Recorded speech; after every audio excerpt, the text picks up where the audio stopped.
Hello everybody, welcome back to my YouTube channel. So guys, in this video I'm going to be showing you how to fix mobile data on but internet not working.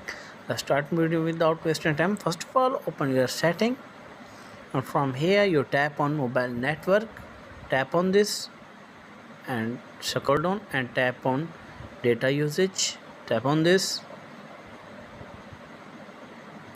From here you scroll down and tap on data usage limit, tap on this. If the toggle turn on daily data usage limit, then turn off this toggle, and after that check whether the problem has been fixed or not. If the problem is not fixed, then go back and tap on network access, tap on this.